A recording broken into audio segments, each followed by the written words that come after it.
એક સવાલ પૂછું, જિંદગીના અગત્યના નિર્ણયો તમે લો છો કે તમે કોઈને પરમિશન આપેલી છે કે તમારા વતી એ નિર્ણયો લઈ લે?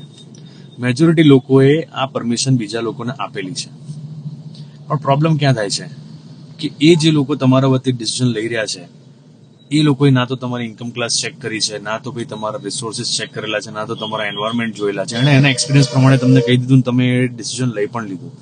હવે એ લઈ લીધા પછી ડિસિઝનના આઉટકમ કે ભાઈ હા સારું થયું કે ખરાબ થયું એ કોણ ભોગવશે? તમારા વતી જેણે ડિસિઝન લીધેલું છે એ ભોગવશે કે તમે ભોગવશો? ઓબ્વિયસલી તમે જ ભોગવશો. તો તમે બે રીતે દુઃખી થશો. જો ડિસિઝન ખરાબ આવ્યું તો દુઃખ એ તો છે જ, એઝ વેલ એઝ તમને એ પણ દુઃખ હશે કે યાર મેં ડિસિઝન ના લીધું, કોઈ બીજાએ મારા વતી ડિસિઝન લઈ લીધું.